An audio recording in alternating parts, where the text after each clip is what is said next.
Okay. And I'm just going to share my screen.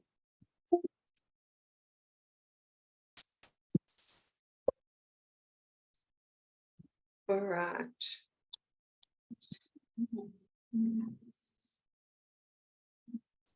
Just want to check, can everyone see the screen? Yes, I can. Yep. Excellent. All right, so welcome everyone to our very first meeting of the Spark HL7 Australia eRequesting Technical Design Group. I'm going to call it a TDG going forwards because it's really quite a mouthful to talk about the whole thing. And this is our first official meeting. There was an introductory webinar on the 17th of November where we did a lot more scene setting and some context there. And that has been recorded. So there is the Zoom recording that you can go and have a look at off our Confluence page. I'm going to do some of the material that we talked about in that session now, but try to really keep it focused down. There have been a number of opportunities to talk a lot about Spark and the accelerator and what all that context is. And I'm going to try not to rehash it as much as possible for today, while realizing we do have to set some of that in place. I'll just start off with a little bit of Zoom etiquette. Can everyone make sure that what they've signed in as has their name and their organization, if possible? If you've already signed in like that, that's great. If not, in the participants list, you can rename yourself so that it shows who you are and where that organization is. And because we're using that to look at, to record like who attended, that would be really good if that was done. Thank you. All right, so I'm going to go through the agenda. So what we're going to try to get to today, and those times are really indicative, is a bit of a welcome, which we're doing now, and some co-chair introductions. And I'll stop sharing my screen at that point so you can see everyone's face and we'll say hi so you know who to come to, especially if you see us in our face-to-face meetings or connectathons, so you can come and ask questions from. We'll do a brief introduction to Spark and overview of eRequesting, and then go into a bit about the HL7 AU process, because this is a HL7 AU piece of work, and it is a HL7 AU group that we're undertaking here. Talk about some of our targeted timeframes for requesting and a bit on like how will we do our work. So what are the activities? What do we produce? And then we're going to get as soon as possible into some of the more interesting bits, the bits that are the really setting out eRequesting. And we'll start that with a context setting discussion, and Jeremy and Louisa will be doing that. And hold Darcy. Just ask people to go on mute if possible. That'll be okay, wouldn't it? Awesome, thanks. And then we'll get into some of the topics on kicking off and look at things like what do we know now? What are we going to work on now? What do we work on, well, later? And then end with sort of a what's our next steps? What is that next meeting? So you will have already seen a bunch of this if you saw the pre-meeting pack. I'm going to not go through all of that in detail, but I will start with what are we doing as a technical design group? And here's our mission here. So we are about defining the requirements and specifications to support interoperable requesting and ordering in Australia. That's what we're here for. I realise we have set the scene and we are kicking this off with diagnostics, but it is intentional that the purpose of the technical design group is not just about diagnostics. We are looking at, and our remit is that overall piece. We've got the full draft terms of reference on the Confluence page, there's links there, and are looking for any feedback, if you can, to be submitted by the next meeting, which is the 21st of December, so in a fortnight. And we'll go through that and look to see if we can approve our terms of reference in that next meeting. Okay, so I'm going to stop sharing and let's say hi to the co-chairs. I'll go first and then we'll go alphabetically. So hi, I'm Danielle Tavares-Vixen. I work at the Australian eHealth Research Centre at CSIRO. I'm the fire lead for the Spark Accelerator, and I've spent, I think, about 8 years now working in the HL7 Australia kind of standard space with AU Base and now AU Core. And I'll throw now to Andy to come on camera and hi. Andy Bond. I work at Magentis, which has the Gento and Genie PMS products for specialists, but we also do a lot in diagnostics as well. I've been working around implementing fire-based requesting for a few years now with a few partners, including Angus, and have also a great deal of passion about the patterns of fire and how we can utilize fire for good, not evil, in terms of the clinical, patient and provider value that we can get out of this. So very happy to be involved and have been actively working on a kind of an arm's length HL7 Australia draft IG to take the conversations and experiences that we've had nationally and create a kind of a sounding board for the fire options and approaches that we could potentially take. So very pleased to be involved. Thanks, Andy. Angus? Hi, everyone. My name's Angus Miller. I work at Sonic Healthcare doing integration under Pete Wilkins, who's also in this meeting. I've been involved in pathology all my life. I'm the son of one of the founding labs, the WA lab for Sonic. When I was born, the lab moved out of my room and into a real building. I've worked in labs as a lab assistant in every single department for over 15 years. And then I moved into tech support, then eventually laboratory information system development at Kestrel. I've worked on Queensland Health's e-ordering system. I worked at the agency 5 years connecting many labs to the My Health record, and have a great passion for fire like Andy, and I'm very keen to see fire progress in Australia and get some standards behind what we do, not just sort of ad hoc doing it. Thanks. Thanks, Angus. Jeremy? Hi, everybody. I'm Jeremy Sullivan. I'm the Director of Digital Connectivity and Standards at the Department of Health and Aged Care, the Commonwealth Government. Our interest in this space, whilst I'm very new to the fire world and very quickly diving into the fire pit and burning quickly, I'm looking at how we can apply fire standards across the whole health ecosystem. eRequesting is our first foray into this space and our first use case that we're going to be trying to play at a national level. I'm the lead in the Department of Health in the Sparked program, and working very closely with the CSIRO, the Digital Health Agency, and HL7 Australia to help bring forward our Sparked framework and our fire framework for healthcare standards. So looking very, very keenly to this conversation to learn about how a eRequesting implementation guide can actually be adopted and used to help bring forward eRequesting at a national level in Australia. Thanks, Jeremy. So now that we've seen everybody's face, I'm going to come back and share the screen. I just want to put a call out here. I put a note. If you haven't received an email that has the subject line like Spark, HL7 AU, eRequesting, TDG getting started, please email me. That is sort of the indicator that you've registered into this group, and it sets out and has a whole bunch of really cool links and some of the information that I think is important to go forward. So yeah, if you haven't got it, please email me.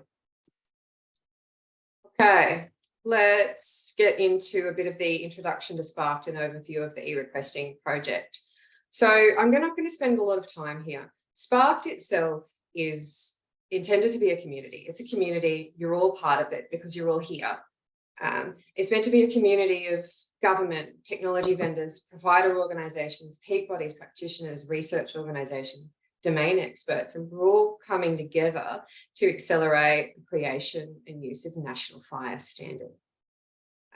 This is government initiated and funded. We do have a 2-year program of work. And the intention here is about creating open standards in high priority national use cases. So here's the Spark team. I've just realised that our BAs aren't on there. We also have Chris and Nisha, who are business analysts, and they'll be providing the support around defining the use cases that we're going to be building out.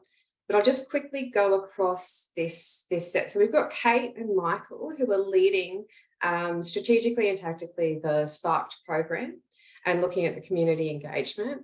In the clinical data design space, we've got Kylin and Heather.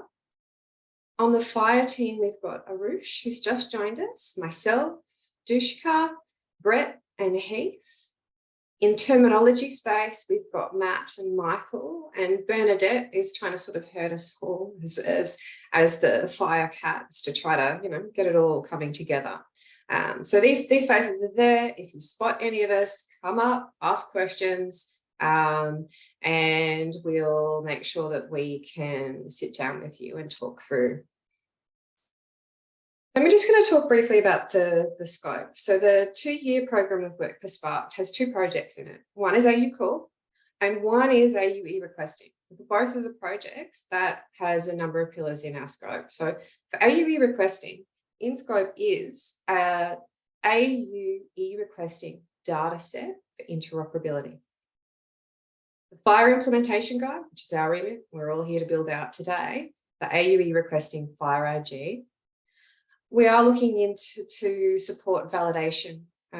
It's really important that whatever we're doing is actually validated, that we can implement it, that we try to actually build this out and test and connect systems together. And also to support that, we're going to be looking at supporting with reference implementation for parts of the ecosystem and workflow, and providing test service, which is really around fire testing, which looks at conformance to the fire AG that we define. There's also work going on in the terminology space with RentScar about radiology request, and work going on with RCPA around pathology request sets. I'm just going to come back to this one and just do briefly a little bit more, because it's really important that we set this in context, that for our piece, there is an Australian eRequesting data set for interoperability that's going to be worked through the clinical design group. I know some of the people who are in the technical design group are also signed up for the clinical design group. If you're interested in this, please sign up to the clinical design group if you haven't already. And that is bringing together a whole number of experts, people who have clinical practice, who have industry experience, to come together and define the what in a clinical information term around the data elements and terms that need to be included to support the use cases. And they'll also be looking at defining clinical use cases. And where we are is in the AU eRequesting Fire AG, and we're looking at the how. How does that actually get implemented in fire? How do we build that out? And that includes looking at how do we support the clinical information, not just straight through a mapping, but also looking at things like security and privacy, looking at things like authorization and administrative data. So here's our process overall, going from I've got a really good idea to let's have a published standard. The numbers at the top are months. So this is an 18-month process. This is targeted at. This is an accelerated one. So usually for fire standards, that's more like 3 to 4 years, maybe going from I've got a good idea to something that's published. And what we're going for here is this much tighter time frame. And we're currently coming towards the end of the proposal. So there's a project proposal for AU eRequesting Fire AG that's just gone to the fire working group for approval and got approved yesterday, I think. Oh no, it was Wednesday. Wednesday was the meeting. So that's been approved and is now going to the HL7 AU board to accept that there will be a HL7 AU eRequesting Fire AG in the product catalogue, and to provide support for that. And once that's approved, that kicks off a whole number of infrastructure and tooling things in the background. So we get a Jira space, we get GitHub and some other things that come through. So we're just kicking off now into developing this AU eRequesting Fire AG with this, our first meeting. And we'll go through and develop that, targeted around 6 months to get through some of that information around use cases, building out iteratively and taking through connectathons this set of content and use cases, implementation guide materials, synthetic and test data. And what we want to do is get to a point about 6 months later where we have arrived at a point where we think that this is something that we can take into what we're calling validation piloting. So this is sandpit space.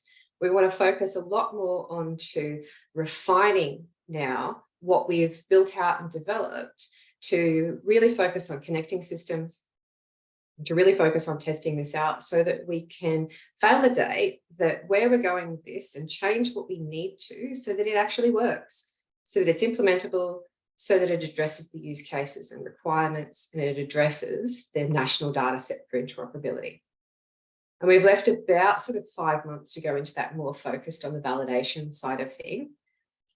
And at that point, we want to go into balloting because we should have achieved where we say, this is it. This is what we want to propose is the standard for trial use for Australia for eRequesting, and then go into the balloting HL7 AU process, which I won't cover today. As we get closer to these, we can go through more of what does that look like and how are we as a technical design group involved in the HL7 balloting process. So that'll be later. So let's talk milestones. So we're just kicking off now, and I really only want to talk high level so that I don't take up too much space today. These are all in the slide packs and available so you can look at that. So we're kicking off now. The clinical data design group is starting to focus on eRequesting soon. And we're going to be building out our use cases and scoping definition. And the first kind of target here is that it would be good if we could get a set of use cases that we are proposing in end of March next year. And the eRequesting data set for interoperability is looking to publish a draft for comment, which is their version of balloting, I guess, coming out in May 2024 to go, this is what we're proposing for release 1, and go through then that cycle of review and update. Coming into that then, following the review and the publication of the draft for comment of the data set for interoperability, I want us to target end of August for having a version snapshot of the IG. Possibly it would be a good idea to take that through a draft for comment, like a ballot for comment. But we definitely want to, at this point, have a draft that we can then take through validation piloting, work on refining that during that process, and aim to start balloting in February 2025, at the end of that financial period, to have that published. So that's June 2025. That's the targeted timeframes. We'll see how we go. That's just another view of milestones. So I'm probably going to pause here for questions. Saying that I actually can't see any. Oh, Stephen, you've raised your hand.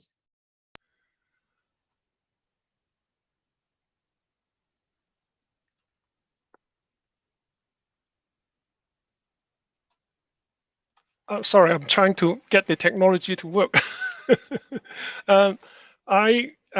My question is related to the relationship between the clinical design group and the technical design group, primarily around the what and the how. Now, from what I heard during the core AU core clinical design group activities, the principle is the core of the core.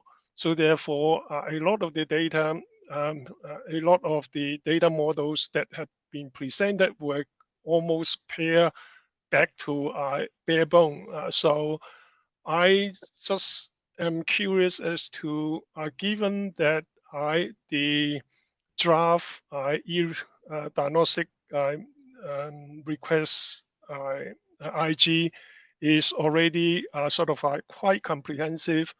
And so therefore, if I may make a statement that it is at a relatively high water mark, I have a concern that if the core of the core principle is being applied sort of across the board, and the clinical design group is going to hold this group back. So what's your view on that? Cool. I've got a couple of views. My first one on the core of the core is that's a scoping tool specifically for the AU core national data set for interoperability. The principles for inclusion for the eRequesting data set for interoperability haven't been defined yet and proposed in draft, and they will for the clinical data design group. I would be surprised if it was a core of the core that came into that space. It's quite, I think, a different kind of intended product. So I think we need to hold that to because I know you're part of the clinical data design group, as am I, to when that actually comes up through the clinical data design group, and also provide that feedback on what those principles are into that forum. I think that's my thought. Okay, that's good, because my major concern, as I said earlier, is that if those core of the core principle is going to be transferred across to this project as well, then there is a disconnect between where we are at today, as I said, the draft IG that I see versus sort of like the progress that we might or might not be able to make. Thanks. Thank I you. think, Jeremy, you put your hand up first. Just really quick one on that. Stephen, I think you may be taking the comment about core of the core a little bit too literally. It was the comment around core of the core in the clinical conversation was about wanting to make sure that we remain targeted on what we're trying to achieve and not boiling the ocean, noting that the AU core conversation and the clinical direction could get quite deep and quite complicated quite quickly. It was about trying to get people focused to where we need to actually look at context and where it was needed. I don't think you need to be focusing too heavily on the wording of that focus. The core of the core was literally just a stay focused on what we need to do, people. Does anyone else have their hand up? Yeah, I've got my hand up. Yeah, I guess the way I'm seeing this is almost an extension of the core for the purposes of eRequesting, if you like, the core of eRequesting.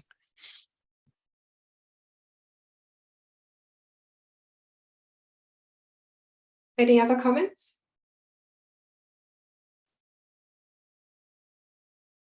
All right, let's go through how do we do our work? What do we do? So unsurprisingly, meetings is a big part of that, which is why I put that bullet point first. We have technical design group meetings. We're in one now. There's another one in a fortnight. And I'll go into a little bit more detail because they are pretty crucial to progressing. And I'll also talk in a bit more detail about our Confluence space, because that's where a lot of where we'll do our work will be. So I'm just going to call out the other points here. So chat.fire.org. If you have not yet signed up and have an account on that, please do so. This is critical. This is crucial to being really involved in the conversations on how do we do things. That's the Fire community chat, not just for Australia, not just for eRequesting, but also for the world. That's where we're going to be putting in asking for advice. Has anyone implemented anything? What do we think about this? Raising problems and going through and working together and discussing what items are out there and what do we want to go forwards with. So it's really important, I think, that you're on chat.fire.org if you're interested in contributing to an understanding around the fire space. What we will have is a GitHub repository. That's coming soon. That's post-project proposal being approved by HL7 AU, because we do the fire implementation guide work in an open source GitHub repository. That's a HL7 AU one. And there, if we find bugs or so forth, we can use the GitHub issues to raise that. Yes, Michael, could you go on mute, please? Thank you. And you can also directly contribute to that through pull request. So you can, having an issue, we talk through that, we decide on how we want to go forwards, directly submit the content and the changes into the Fire RG. Also coming will be a continuous sort of feedback mechanism. We're going to use Jira And once we've got something up and running, that will be how we create those. The co-chairs will monitor that and make sure that we're talking about those issues in our technical design group meetings. That's still coming soon for a couple of reasons. One, project proposal. But two, HL7 Australia is migrating its tooling over to international, and we're not there yet. So that should be sometime early next year. I'll send out some comms as soon as that's available. One of the really important things we do is connectathons. So those are 2-day face-to-face events. There's about 3 of those a year that are HL7 Australia ones. And we might also hold some sparked targeted ones, depending on where we are in the technical design group and what do we want to achieve. And they're really important because their aim is to improve the specification through actually implementing and testing it and trying to connect to systems in which we look to either like affirm that the content is right, is correct, that's great, or we look to update the specification based on what we're actually discovering through that 2-day process. The next one is in March, sometime in March, by the way. There'll be comms closer to that. I'll make sure I send out a notification to this group.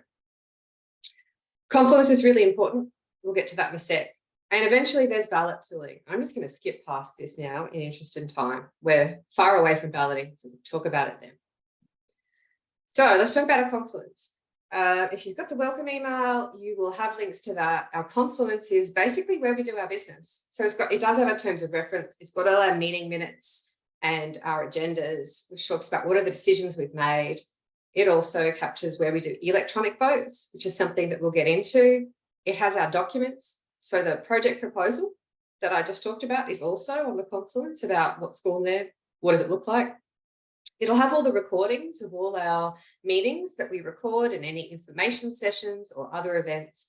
And it's also where we want to do what I've just put a bullet point of proposals. So we'll work through the use cases and document those in Confluence and use that to build out the draft material on approaches we want to take and content that we can discuss in these technical design group meetings and decide whether or not that actually goes into the FireIG. And from that, then it will go up. So let's get into our meetings. It's important to know that these operate under HL7 AU practices, which is basically Robert's rules. That's American, but it's fine. You can see the decision-making practices there, which talk about a whole bunch of things like how do we make decisions? How does voting work? How does it all happen? There's a couple of things that are important here. All our meetings have to be presided over by a co-chair, or they're not considered official. Our quorum, which is kind of small actually, this is the HL7 AU default quorum, is a co-chair plus 2 other members of the technical design group. And we have to avoid preponderance of influence. There's a whole bunch more detail there, but I just wanted to bring that up here. I also want to make sure that everyone understands that this is an open standards process. So we are capturing all our minutes. We're trying to record as much as possible. Our meeting minutes will record who attended, and your comments will remain public and open. And that also includes ballot comments. This is an open standards process that's looking for national standards. And it's really important that we understand how much representation, how much do we have across the Australian groups in the right domains of practice to be able to say that we're actually developing something that is fit for use and appropriate. Most of our meetings are the fortnightly Zoom calls. We will have, I think we'll try for around quarterly face-to-face meetings. Those are advised in advance by email. Once we have our meetings, we'll send you here's the minutes by email and ask you to review those. Please do so. Please check that it represented the decisions that were taken and what you contributed to that accurately. And then we'll look to approve those in the following technical design group meeting. So what are we actually working on? Well, we're working on a fire implementation guide. And at a high level, that's going to include in it our use case information. What are the use cases we've included in this? Things like terminology, things like capability statements, profiles, guidance. It's going to talk about security and privacy. It's going to talk about our conformance requirements. What are the obligations on systems who say, yes, I implement that? What does that mean? That all needs to be defined in the fire RG. Spark will also be ensuring that we have available a set of synthetic data and some test data and some fire suites. I'm going to try and build those out at the same time we're making decisions around the fire RG so that we can support that testing and validating throughout the whole process. Aha. The checklist. If you haven't already done so, please make sure you sign up for a HL7 account. It does so many things, especially around telling you what information sessions and free events are coming up, as well as when the design groups are coming up. And it lets you contribute to the meeting minutes, contribute to the proposals. And also provide feedback in JIRA. It's necessary for balloting. So that's really your crucial #1 account. Next is chat.fire.org. If you want, sign up to GitHub. That will be how we can directly contribute and raise issues. Visit our homepage if you haven't already. These slides and all the meeting minutes and the recording sessions are on there. And make sure you look at the HL7 AU fire account and please check that. If there's ever a time like today where you're not sure which of the duplicate entries in your calendar it is, look at this one. That is the source of truth. That's maintained at HL7 AU levels. And then you can add whatever information sessions or events that you want from that calendar. Okay, lastly is looking at what's coming up next. So fortnightly Zoom. So the next one is the 21st of December. The agenda is proposed to be talking about our terms of reference and also getting into more detail on the problem space, scoping and use cases. And then we're going into the following fortnightly meetings. I haven't sent out an invite for those yet. I will do so. But I want to draw your attention to this one. We've got a face-to-face, which is the 14th of February. It's in Melbourne. This is an all-day workshop. In fact, the clinical design group is meeting on the 13th. So it's 2 days. You can come to both. The Eventbrite link is there. If you're going to come, please make sure you sign up now because spaces are closing pretty quickly. And also, if you need to make travel arrangements, because it's the same week as Taylor Swift concerts, and I hear that accommodation is getting almost impossible to find. So action for everybody. If you want to come, then please make sure you get onto that as soon as possible. Okay, that's the end of the housekeeping for this session. Any questions on that before we get into the interesting stuff?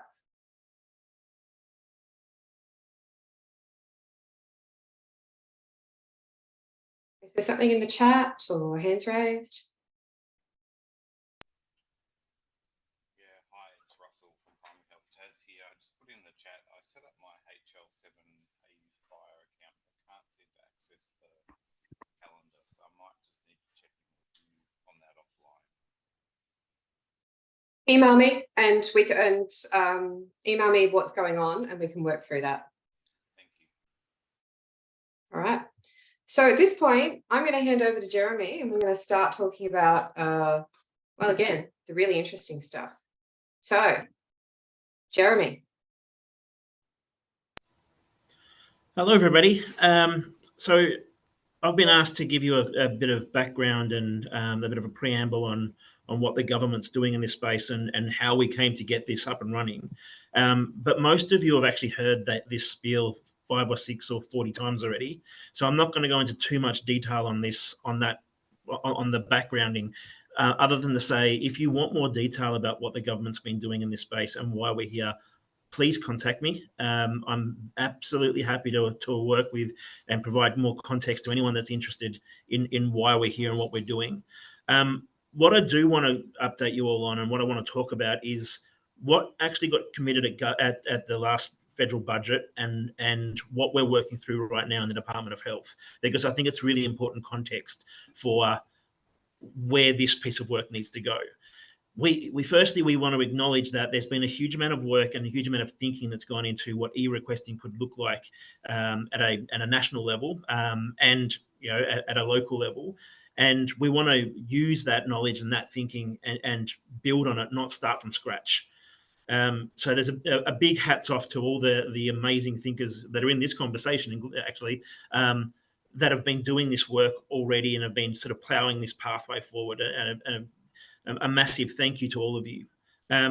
What we've committed to at budget and what the government agreed to at budget was to run 2 pieces of work in parallel in the eRequesting space. And this is really important context that I want to provide to you. The first part of what the government's agreed to do is to bring forward in the health broader digital health agenda is fire standards. So we're looking at building out a foundation of fire standards and applicable implementation guides over the coming years. And eRequesting was the first implementation guide that's going to be built off the core that will be implemented in a national context. So we're feeling very privileged at that we get to use eRequesting in that way. But it does then mean that we're sort of blazing a trail in a way, and it's going to make it a little bit harder for us to get through that detail of how do we get this to an appropriate implementable space. I understand that being first is great, but it adds complexity. So we ask for your patience and we ask for your thinking and your support to work out how we get this done. But the other thing we're doing in parallel to building out these fire standards and this implementation guide, in parallel to this work, the government have asked us to start thinking about what is the business ecosystem look like that sits on top of these foundational standards. And this is a really interesting balance that we have to now run, because we're going to be doing these 2 things in parallel. We're not sequencing them where we're building one first and then the other. We're actually trying to develop both of these things at once, and they're both going to have dependencies on each other. So we're going to work really hard in my team, and I'm asking you to hold us to account for this, to make sure that we're sharing enough information that's useful for you to work through this space, and likewise to be able to share this information back into the conversation that's happening around that investigation of an ecosystem. In January this coming year, we are about to kick off a discovery project in the Department of Health that will look at eRequesting, and it's the next iteration for those that were around and have been in the space for a little while, from the modernisation of diagnostic imaging project, and before that the e-prescribing projects, on how do you start to evolve these ecosystems. So we're going to be taking the lessons from e-prescribing and the lessons from the Modi project and the lessons from the work that's been done over the last 12 months into a pathway to work out what is the business context, the patient context, the clinical context, the government context for a new ecosystem. What are the opportunities here to think differently? What are the consequences of those ideas? And try to build out a future state design. Now, we want to do that with industry. We want to do that with clinicians. We want to do that with patients. And we're going to be probably knocking on a lot of your doors and in parallel to these conversations on the Fire IG to ask questions around the broader ecosystem and the workflow and so forth. But we want to make sure that you're all aware that work's happening. It's really important context. I should also call out that we have been listening really carefully to the conversations in the fire sparked sort of environment to date. We did have a view that we would be able to build these things out almost, well, not in isolation, but that the Fire IG could progress in parallel seamlessly to the ecosystem conversation. And we've learned that that's not going to be the case. It's not going to be as easy as that. And that we will have to connect these 2 pieces of work quite closely in certain areas. So to that end, we are trying to build out a bit of a mud map for this group of people that indicates what our future thinking is starting to look like and where we're investigating opportunities. We're not going to be able to promise you the world in terms of what that might look like, but it will give you a bit of a guide rails as to where we're heading and what we're thinking about, what we're working with the Digital Health Agency on, what we're working with the CSIRO on, where we're talking to people like our clinical colleges, and where we're looking at industry opportunities around what a future state ecosystem for eRequesting nationally could look like. We actually went yesterday to a meeting with all the states and jurisdictions. It was called the Digital Health Oversight Committee. It's where we get together with all the states, the federal government, and all the delivery partners to talk about how does the broader healthcare system sort of connect, and what are we looking to do to uplift capability in different areas, and make sure that things aren't breaking. And in that conversation, we actually presented this piece of work to them, telling them what we were all trying to do in the e-requesting space, particularly in the Fire IG space, and then the broader ecosystem space. And we got some fantastic response from states and territories around alignment and wanting to ensure that this is not just looking at a private sector conversation, but we are thinking about the whole of the healthcare system, which is an amazing opportunity for us to think broadly about the application of this implementation guide. So we are committing as government. We are seeking ministerial approval at the moment, but we are committing to provide an ingoing hypothesis for where we're investigating, and we will keep coming back to you and talking to you about what we're learning and what we're finding in that space. And I encourage you all to ask questions, to provide ideas and thoughts on what we could be doing, and you know, what are the consequences of some of the things we're saying, but also where are the gaps that, you know, we rely on you as industry, as the experts, to help guide us on that conversation.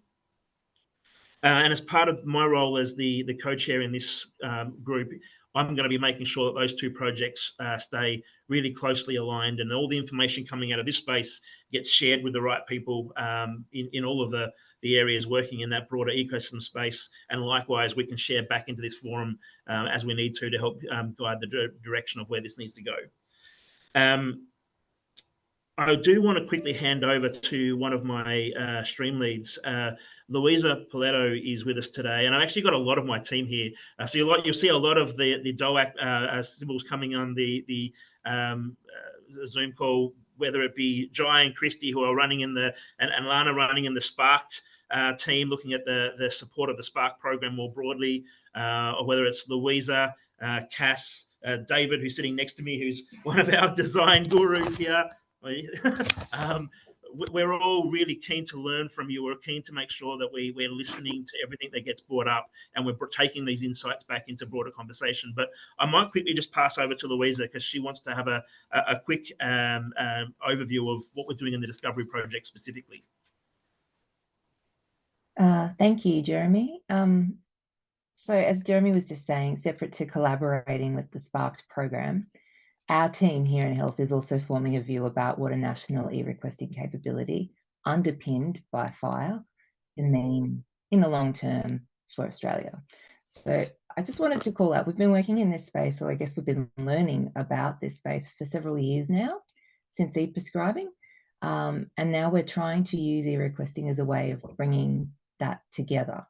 And as Jeremy mentioned, in the beginning of 2024, we're going to complete our view of e-requesting for pathology and DI with a program of research. Some of you may remember that in 2021-22, we started thinking about e-requesting with a focus on diagnostic imaging. When the department did the modernisation of diagnostic imaging project, we did a program of research as part of that. We're now going to essentially repeat that process with pathology. And learnings from this will inform our next business case to government about e-requesting. And as Jeremy said, it will occur in parallel to the work of this group. So we're going to absolutely give you regular updates on what we learn, what we're hearing over the coming period.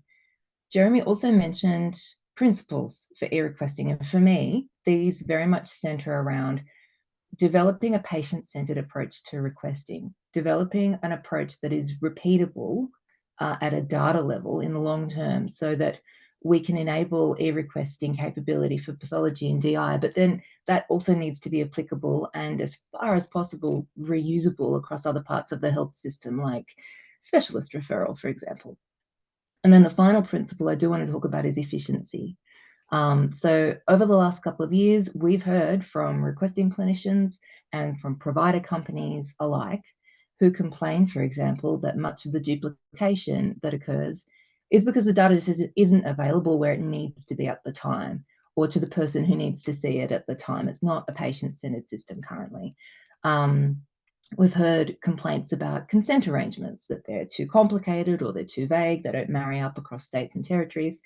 And there's also a vacuum around, I guess, the OAuth functionality in Australia, and this forces private companies to establish and maintain multiple commercial contract arrangements, which are very costly. So we're truly looking for an approach that addresses these concerns just as effectively as it thinks about eRequesting specifically. And we're going to be continuing to think about these things and continuing to have these principles at the source of everything we do going forward. And I just wanted to really call those things out. Thanks, Jeremy, for giving me a moment. Any questions? Yeah, so I just want to add to that there that Jeremy and Louisa, you've communicated to me is that hypothesis will be something that you'll be able to share, and we'll share with this group at late December. And that means that we can, in our first January meeting, which is the 18th of January, we can, as a technical design group, go in and do a walkthrough of what that hypothesis is and get into discussion about that.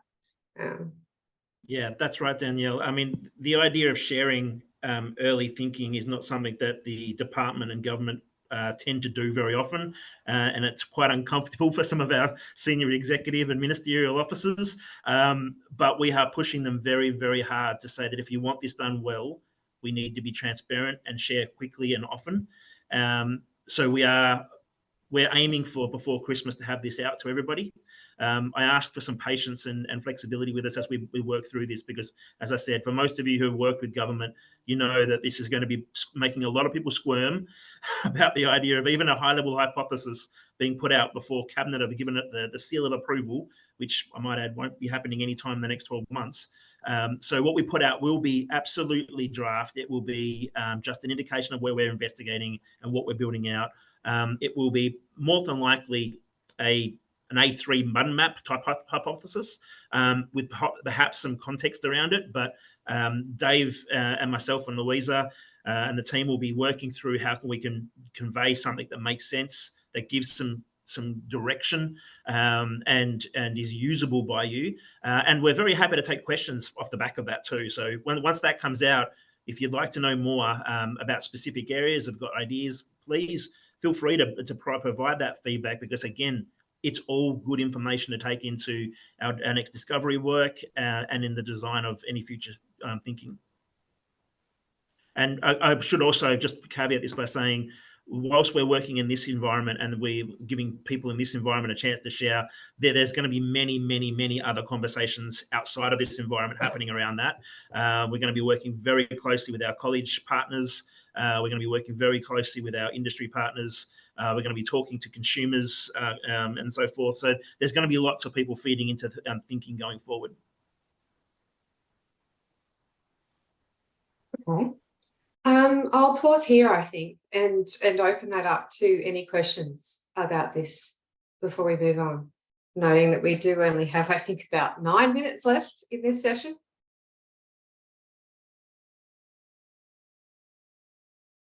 Give it a 7-second rule to put your hand up if you have something that you want to ask at this time. Okay, Russell? Yeah, look, this may be a really dumb question. This is my first fire. I can't hear. So I can't hear you. It helps if I put my microphone down, sorry. This may be a really dumb question. This is my first fire sparked community group. But one area of passion for me is the use of healthcare identifiers in exchanging information across the health system as a unique, way of identifying where the service took place or where we're requesting it. Is that where we're heading with this kind of standard in fire? Yes. The Fantastic. short answer is yes. That got raised yesterday with all the states and territories, and they all committed to that exact same thing as well. We understand that it's easy to say, hard to implement, and there's lots of devil in the detail in that kind of a statement, but that is the direction everyone is heading. We also have a hand raised from Karthik or Karthik. I'm sorry if I've mispronounced your name. Yeah, so just a quick one. So there is a session on February where there is an Everbyte link. Can you drop the link in the chat so that we can click and get the access right away, if that's possible at all? The February face-to-face meeting? Yeah, so there was a link in the previous slides, so I'm able to get that access. Can you drop that in the chat? Yes, I can. Although, Andy or Angus, are you able to retrieve the Eventbrite link? Or Yeah. I'll stop sharing. I'm trying to. Oh, no, you're on it, Angus? Perfect. Thank you. And there's links, of course, in the slide packs. But yeah, we'll drop that in the chat now. I would more assume he needs to sign up to the Confluence page and get to the calendar. Would that be? We don't have If a it's link the to February meeting, which is the face-to-face event, you need the, I guess, Eventbrite to like to get your place, basically, because health and safety regulations, there's only so many people we can fit in a room.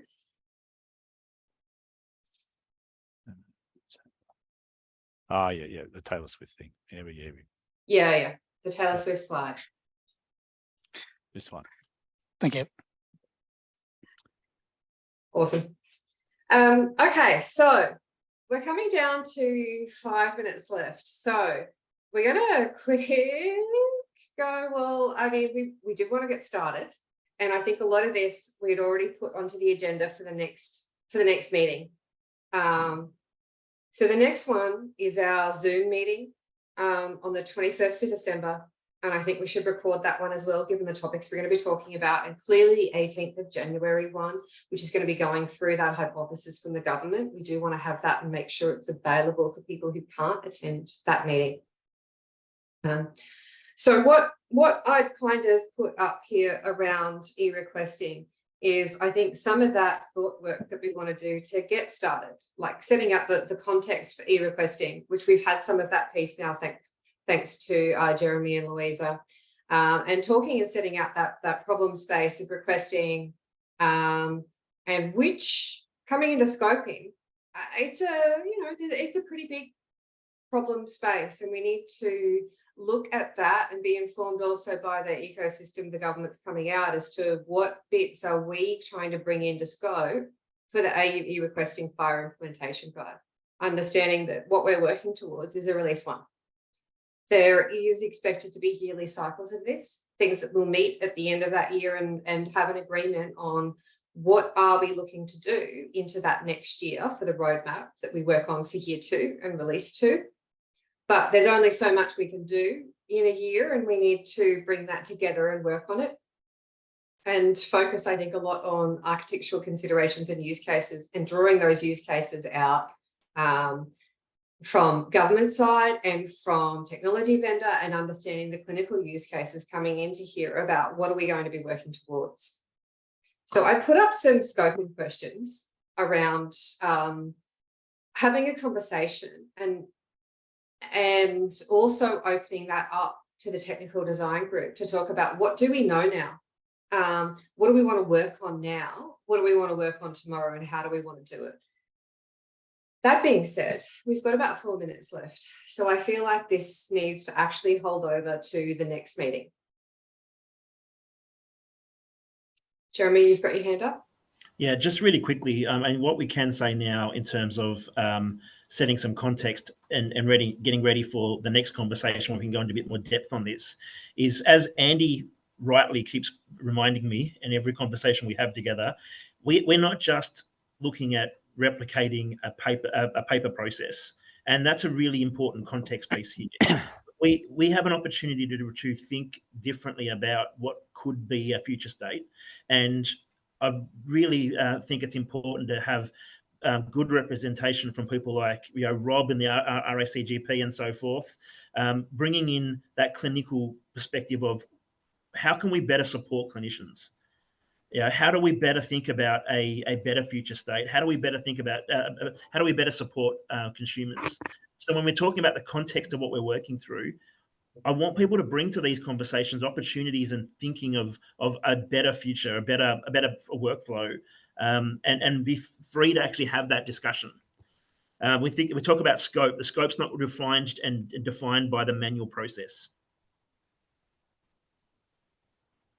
Thanks, Jeremy. And I want to leave that as an action for the technical design group to go away, do that work and come back to our next meeting on the 21st of December and talk to and bring your thoughts on that. I think it'd be good if we can get Rob maybe, and maybe some of your colleagues get Ranska and RCPA to perhaps also just even give a couple of high-level principles in the next conversation. I know we had a few comments provided in our opening meeting a couple of weeks ago, but at our next meeting, perhaps just a couple of high-level principles of where you see opportunity here, Rob and colleagues. Yeah, thanks. Look, I'm actually not going to be able to attend the next meeting, but just a point that I would make is, whilst, yes, I think it's great to think of doing things differently, if it's too different to the existing workflow, it's very hard to get change. So I just bear that in mind, that, the success of the eScript program was basically just that it was a different button that you just pressed on your existing workflow. So from a clinician's perspective, we don't want to be having something that's completely different and have to explain it to every patient that we see. Maybe, I don't know, I'm just throwing out there, maybe there even needs to be a transition state where you have both happening at the same time until people get used to it. And then they end up saying, no, I don't want paper anymore. I just want it on my device, whatever that is. But we also need to not leave behind the people who can't use digital platforms. And there are lots of those, particularly the people who we see every day as patients. There are lots and lots of those. So, apologies, I won't be able to get to the next meeting, but good luck with it. Thanks.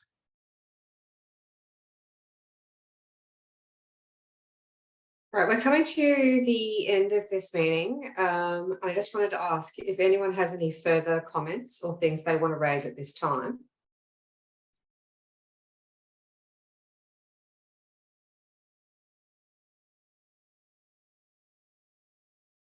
All right, I think we'll bring this meeting to a close, and I'll ask people to take away that action to think about what we've put up here as conversation starters and what we want to start to work through and get an understanding across the group in our next meeting, and go through things like the problem space, the scope and the use cases. Danielle, is it? Thank you. Yes. I was just going to say, one of the things that obviously we are creating a FHIR implementation guide, and at the foundation of that is FHIR. So it would really help, I think, for everyone to become familiar with the FHIR patterns around requesting, because we will be, it'll be in our own best interest to ensure that we marry into, that the requirements we have into those international patterns of use, and FHIR does bring to bear a certain set of building blocks, and the more people are aware and understand what those building blocks are, it will make all of our conversations a lot more. So if there's a need to go through those in an early session to get everyone on the same page with FHIR, then we should probably look at doing that as well. And I think there is. And is that something, because I know that you and Andy have spent a lot of time working through those in doing the Genie and Sonic FHIR implementation guide. Is that something that I think that we could schedule and have you and Angus walk through and present what those workflow patterns are? Yeah, Angus would love to do that. Next meeting. Yeah, I think we'd maybe look to do an out of session for an information session. because I think that needs to go through a number of topics around the fire space as well as look through the patterns, and an hour is shorter than you think. But we can talk about that offline and look to the group on when we can schedule that. Okay, thanks everyone for your time today. I hope I see you at our next meeting, and we'll send out minutes and the recording of this soon. Thanks everyone. Thanks. Bye. Merry Christmas. Happy New Year. Thank you. Thank you. Thanks.